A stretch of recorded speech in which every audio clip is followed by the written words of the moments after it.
I'm calling out Games Workshop in this video. I'm biting the proverbial hand that feeds me. Because large tournaments in Warhammer 40k are currently playing with fundamentally different rule sets. And I'm not talking about obscure house rules or different pairing metrics or terrain layouts between different circuits, but core army abilities are working fundamentally differently from event to event, and it's Games Workshop's fault.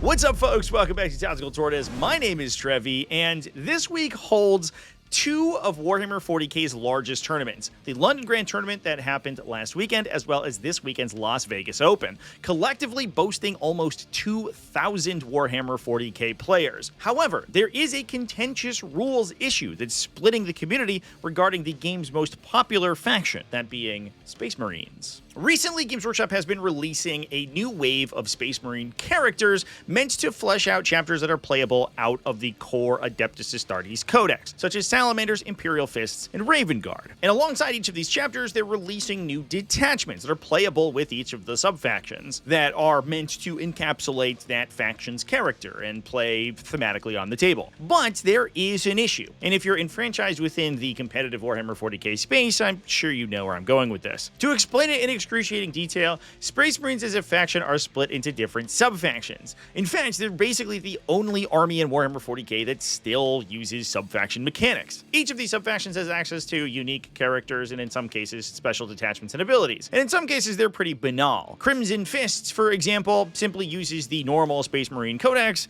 and has access to a single kind of mediocre special character. However, some of the more unique factions have access to entire additional codexes full of additional units, characters, special rules, and unique detachments available only for that chapter. So in order to balance the codex compliance chapters, those being the ones that only use the core Space Marine Codex, and non-compliant chapters that have their own additional supplements and extra units and things, they give the codex compliant subfactions an enhanced version of the Space Marine army ability. As long as you play out of a detachment that is included within Codex Space Marines, not in any of the supplemental materials, and don't include any non-compliant special units, you get +1 to wound when targeting your Oath of Moment target. Space Marines choose an enemy unit at the start of each of their turns, and they get a bunch of bonuses when attacking that particular unit. They basically mark one enemy for destruction. But here's where the issue arises. These cool new detachments meant to buoy up the play rate of compliant Space Marine subfactions are not included in Codex Space Marines. Fortunately for us, there's a nice easy Codex Errata document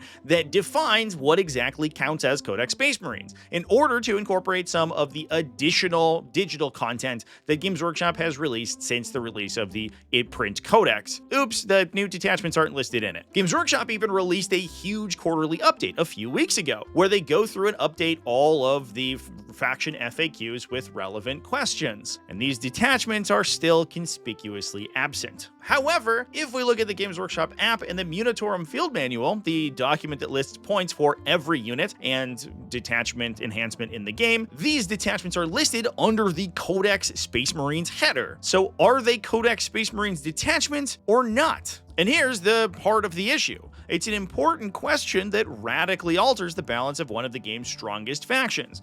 Even more so considering the fact that Raven Guard are competitively extremely strong if you give them this buff against their Oath of Moment target. And we simply don't know how it's meant to work. So we run into a situation like the one we're experiencing this week, where two of the game's largest tournaments have come down on either side of the question, demonstrably changing the metagame for each tournament. And this isn't the first time an important rules question like this has arisen. In that most recent update I mentioned just a moment ago, a Tyranid unit was entirely omitted from the Munitorum Field Manual. It simply does not exist in the document, implying that it has been made illegal for matched play. Is that the case, or is this just a typo? Who knows? Even now, the community is wrestling with another question that fundamentally alters how triggered abilities are meant to be resolved, with the only relevant official communication coming from an alleged conversation with a World Championship judge via grainy Discord DM screenshots for an issue that would affect literally every faction in the entire game. That's insane. At the time of recording, we are just passing 6 weeks since the first of these Codex-compliant detachments, Forge Father Seekers,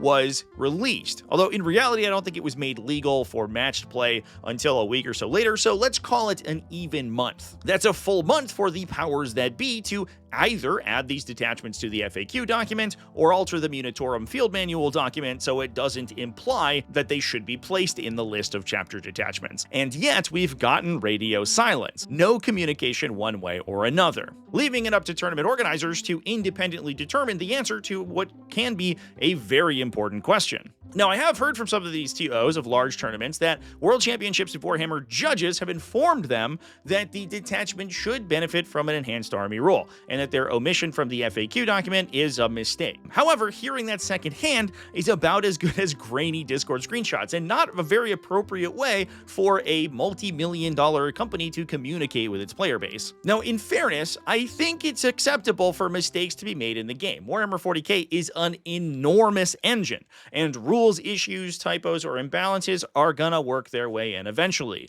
However, it's up to the team and their parent company to fix them promptly, rather than leaving it weeks on end for these open questions to just circle around the community. One of the largest criticisms of the current state of Warhammer 40k's rules is that they update too rapidly, and I absolutely understand that. Changes that dramatically alter unit or army rules are made on a quarterly basis, and the points values assigned to those units are often in near constant flux. Speeding the pace of such transformative changes would simply drive players away, and if anything, I'd prefer to see these large sweeping balance updates or core rules alterations be made less frequently to make the game more legible to a less enfranchised player. However, when mistakes are made or rules are written ambiguously to the point that massive tournament organizational corporations are making entirely contradictory rulings on the same verbiage, that shit needs to be patched immediately. It's frankly unacceptable for such questions to be open for as long as they are, especially given the fact that, unlike some more nuanced or minor issues, with the amount of community debate and discourse over this question, there's no way that the developers are unaware of it. And I want to be clear as well, I don't believe this is an issue that is affecting only the competitive community. It creates an open question for casual players who are also using these rules, a new pre-game discussion that you have to have with your opponent before the game begins, and an opportunity for misunderstanding or a poor play experience if that's not established beforehand. One player thinking that you're using the enhanced army rule and one player thinking that you're not